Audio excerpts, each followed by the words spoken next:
It's been a few years ago now that I received a call one night from Brother Gordon Mallory. He said that he was in a prayer meeting down in Salem, Oregon, and felt like the Lord spoke to him my name. We had never really met before, but he gave me a call, and I agreed to meet with him. He was sharing with me a business situation that he was getting into involving phone cards. And it was interesting because at the time I had actually just sold a restaurant, and I was trying to get out from businesses that I'd had and pursue the starting of a church in Sunnyside, Washington. And so it caught me by surprise, but I agreed because it was Gordon Mallory. And so I met with him, talked with him, got involved in helping in the ways that he would ask me to. And it was in that process that he asked me to attend a meeting with him in St. Louis. And it was a round table of a bunch of what I would call heavy hitters, and one of them being Chester Wright. Now, the interesting thing was, when I drove over from Yakima to meet Brother Mallory, because we were supposed to fly out that day, he was sick on the couch, and he said, "I can't go." And I said, "Oh, really?" He said, "Yeah." He said, "You go. You're the one. You're the guy. The Lord told me you're the guy. And so you go and you handle this meeting." And wow, that caught me by surprise, and I wasn't sure what to do with it except that to get on the plane and go.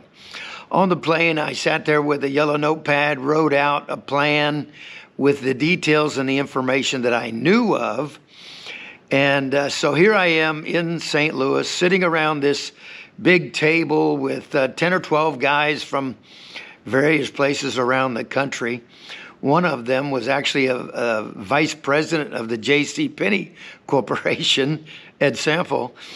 And then another one of the guys just off to my left was Brother Chester Wright.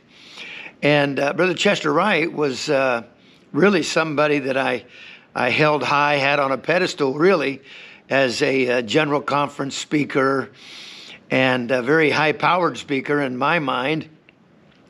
And here I am, nobody from nowhere, and I am expressing in this meeting the plan of action. And apparently there were things promised to some of these guys that it was impossible to perform or accommodate. And so here I was having to tell Brother Wright, "I'm sorry, we can't do that." And he'd say, "What do you mean you can't do that? Gordon told me." And I'd say, "Well, I know, but I'm just telling you, we can't do that." And so it really set an edge between the two of us, and I thought, oh my goodness, here's a guy that I would like to have met in my earlier years, you know, and here I am at a table with him, and I'm having to tell him no. And so after we left the meeting, he and I and David Brott rode to the airport together, missionary David Brott, and I started a conversation with Brother Wright, sharing with him some of the things that he had taught at a general conference in Milwaukee, how it impacted my wife and I. And I had recently lost my younger sister to cirrhosis of the liver. And I said to him, we really believe that if my sister Karen had heard your teaching on dealing with unresolved shame, that it may have saved her life. Well, apparently that comment was something that he did not let go of, because it would be maybe 6 months later or so, he would reach out to me and invite me to a meeting, a gathering that he was hosting with another man, Johnny Garrison, in Arnold, Maryland, at their facility there. They referred to it as a meat meeting. And it was very intense. It was prayer and fasting and ministry of the word. We would lock in to the building. We actually stayed in the building, slept in rooms and sleeping bags, and it was pretty miserable trying to sleep. But it was a week-long meeting. We prayed for endless hours. But this was my path to connecting and really spending time with Brother Chester Wright.